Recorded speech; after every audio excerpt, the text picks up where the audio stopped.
السلام علیکم۔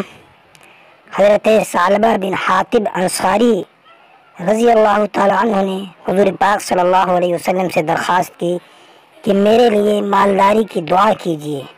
آپ صلی اللہ علیہ وسلم نے فرمایا، تھوڑا مال جس کا شکر ادا ہو اس بہت سے اچھا ہے جو اپنی طاقت سے زیادہ ہو۔ اس نے پھر دوبارہ بھی درخواست کی تو آپ صلی اللہ علیہ وسلم نے پھر سمجھایا کہ تو اپنا حال اللہ کے نبی جیسا رکھنا پسند کر۔ اللہ اگر میں چاہتا تو یہ پہاڑ سونے چاندی کے بن کر میرے ساتھ چلتے۔ اس نے کہا، حضور واللہ میرا ارادہ ہے کہ اگر اللہ مجھے مالدار کر دے تو میں خوب سخاوت کی داد دوں، ہر ایک کو اس کا حق ادا کروں۔ آپ صلی اللہ علیہ وسلم نے فرمایا، اس کے لیے مال میں برکت کی دعا کی۔ اس کی بکریوں میں اس طرح ذاتی شروع ہوئی جیسے کیڑے بڑھ رہے ہوں، یہاں تک کہ مدینہ شریف اس کے جانوروں کے لیے تنگ ہو گیا۔ یہ ایک میدان میں نکل گیا، ظہر عصر تو جماعت کے ساتھ ادا کرتا، باقی نمازیں جماعت سے نہیں ملتی تھیں۔ جانوروں میں اور برکت ہوئی، اسے اور دور جانا پڑا، اب سوائے جمعے کے اور سب جماعتیں اس سے چھوٹ گئیں۔ مال بڑھتا گیا، ہفتہ بعد جمعہ کے لیے آنا بھی اس نے چھوڑ دیا۔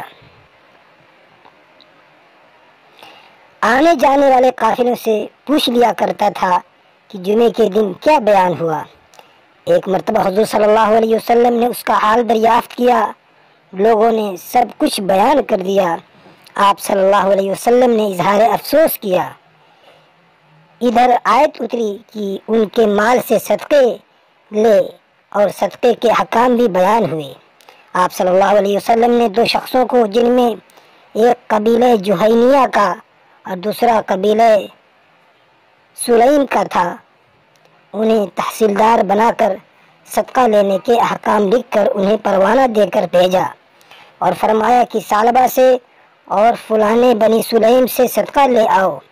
یہ دونوں ثعلبہ کے پاس پہنچے، فرمان پیغمبر دکھایا، صدقہ طلب کیا تو کہنے لگا، واہ واہ، یہ تو جزیے کی بہن ہے، یہ تو بالکل ایسا ہی ہے جیسے کافروں سے جزیہ لیا جاتا ہے، یہ کیا بات ہے؟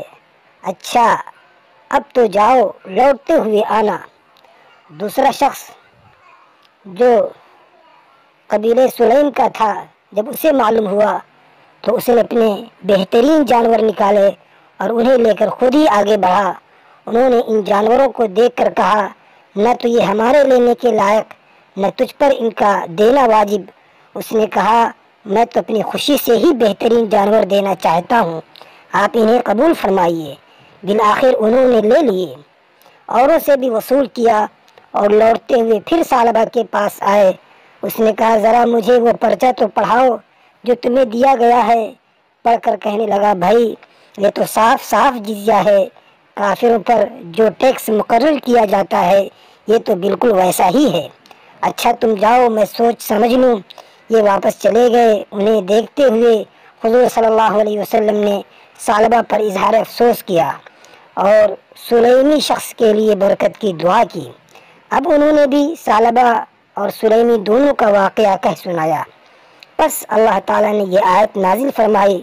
ثعلبہ کے ایک قریبی رشتہ دار نے جب یہ سب کچھ سنا تو ثعلبہ سے جا کر واقعہ بیان کیا اور آیت بھی پڑھ سنائی۔ یہ حضرت صلی اللہ علیہ وسلم کے پاس آیا اور درخواست کی کہ اس کا صدقہ قبول کیا جائے۔ آپ صلی اللہ علیہ وسلم نے فرمایا، اللہ نے مجھے تیرا صدقہ قبول کرنے سے منع فرما دیا ہے۔ یہ اپنے سر پر خاک ڈالنے لگا۔ آپ صلی اللہ علیہ وسلم نے فرمایا، یہ تو سب تیرا ہی کیا دھرا ہے، میں نے تو تجھے کہا تھا لیکن تو مانا نہیں۔ یہ واپس اپنی جگہ چلا آیا۔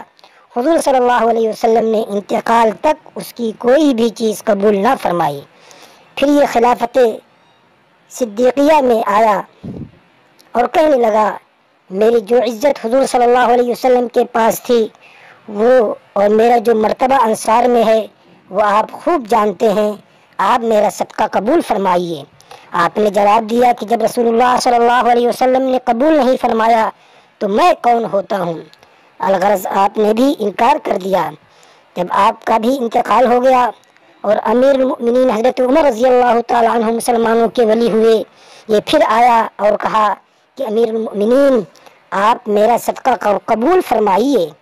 آپ نے جواب دیا کہ جب حضور صلی اللہ علیہ وسلم نے قبول نہیں فرمایا، خلیفہ اول نے قبول نہیں فرمایا، تو اب میں کیسے قبول کر سکتا ہوں؟ چنانچہ آپ نے بھی اپنی خلافت کے زمانے میں اس کا صدقہ قبول نہیں فرمایا۔ پھر خلافت حضرت عثمان رضی اللہ تعالیٰ عنہ کے سپرد ہوئی تو یہ ازلی منافق پھر آیا اور لگا منت سماجت کرنے، لیکن آپ نے بھی یہی جواب دیا کہ خود حضور پاک صلی اللہ علیہ وسلم نے اور آپ کے دونوں خلیفہ نے تیرا صدقہ قبول نہیں فرمایا تو میں کیسے قبول کر لوں؟ چنانچہ قبول نہیں کیا اور اسی اثنا میں یہ شخص ہلاک ہو گیا۔